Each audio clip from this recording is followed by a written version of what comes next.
in terms of the kind of safety in the industry, what are some of the things that could be improved? Like, you don't have to say stuff that's happened to you, but like, what do you think would be some of the big things that you think would be beneficial to change?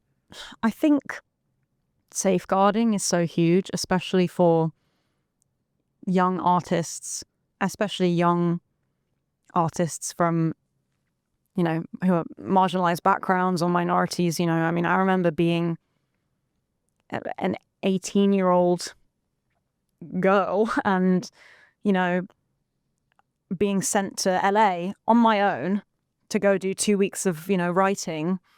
And it was just like, well, I don't know anyone here. I'm on my own. Like, this is the first time I've been to... Did you drive? Because I couldn't drive yet. I like wasn't even old enough to like go... You could go to the drink. Couldn't go get to a gig. Like, most gigs are over 21. No, gigs over 21.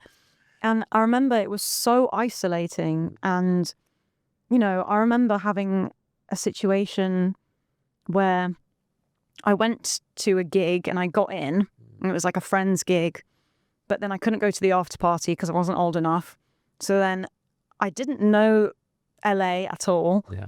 So I was like, I think it's a pretty unknowable city, even if you... Well, right. And I was like, well, I'll just walk back to my Airbnb. It's only like 15 minutes. And I got followed home by some guy in a car because no one had told me, don't walk, this is a bad area. Like, and I remember being so scared. No one walks. No one walks. Yeah, you know, I'm from London. I was like, oh, walk.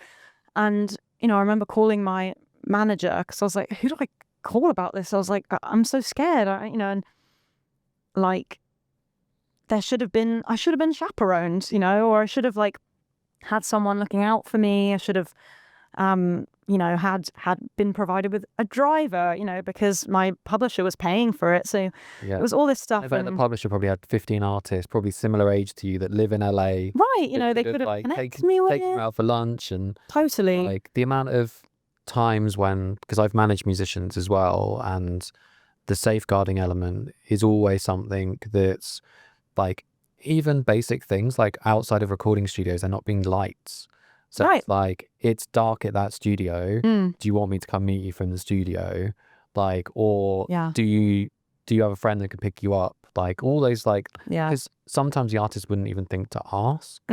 Because why would you? Why would you? Don't know. Yeah, you're a person in your power writing great songs. Like, you exactly. So it's like having safeguarding built into, and I think that some of the training the Music Managers Forum does now, I imagine elements like that have kind of creeped in of basic things that most people should think about. Yeah, like if you've signed a teenager who like does not have the worldly experience to know about... Well, you've probably got enough experience to know to put the keys in your hands. Right, right, exactly. But like, I mean, you know, you just have no idea about how to be safe somewhere. And also, you know, like luckily, I never had an experience like this myself, but I know so many young female artists who have experienced harassment and assault because they're somewhere in a different country or they're somewhere they don't know, and they go to a studio and there's just some producer guy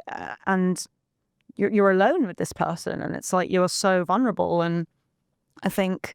And also, to get the best out of your work, you sort of need to be vulnerable in those spaces. Right.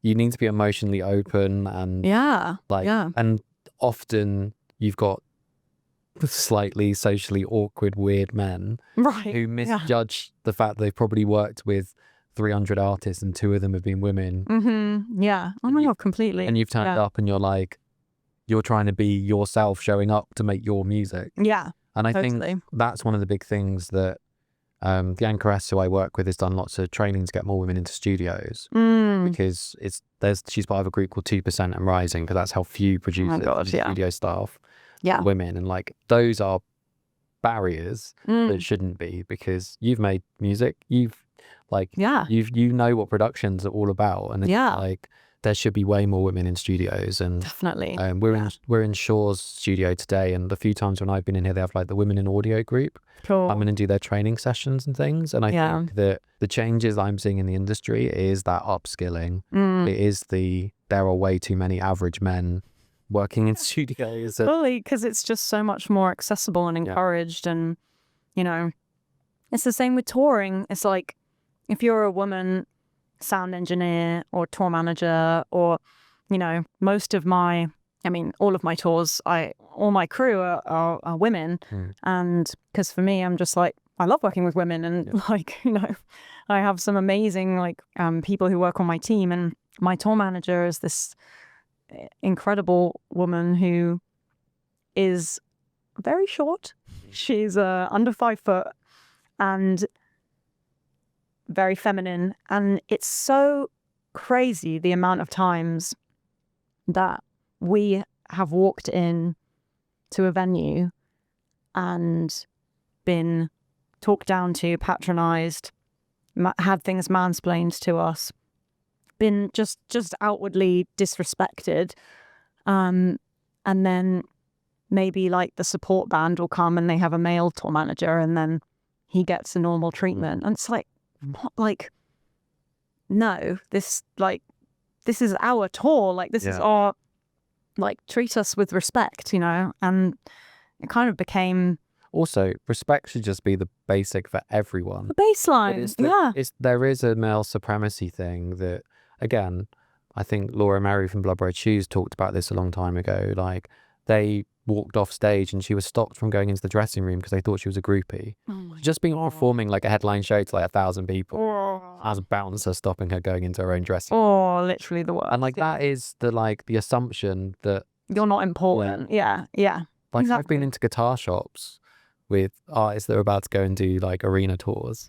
And you're like, why are you talking to me? I don't play guitar. Right. Oh my God, literally. Yeah. It's funny. I saw this meme that was like, they should enforce like a women-only hour at Guitar Center every day. So you can just go and like play the instruments and not be like I'm talked laughing at. because it's bleak. No, it's literally so bleak, but so true. I mean, like the amount of times I've been, you know, I mean, it's interesting. Like my drummer, I have a drummer in the US and a drummer in the UK, and they're both women, incredible drummers. And, you know, my drummer in the US has been drumming since she was like 5 years old. So almost 30 years. And the amount of shows that we've done where she has a sound tech explain how to set up her kit. And she's like, this is my kit. Like, I know what I'm doing here. I'm good. Like, and it's just that sort of assumption that you're inept. That it's a microaggression. It really gets you down because then you're just like, oh my God, like, you know, why do I have to work twice, 3 times as hard just to sort of be on the same level of just, basic respect as a male musician? So improvements, training for people that work in venues, like basic respect. How to talk to women without being a fucking idiot. I do wonder if most men, rather than driving lessons, they need a how to speak to women lessons. Yeah, 1,000,000,000%. Yeah.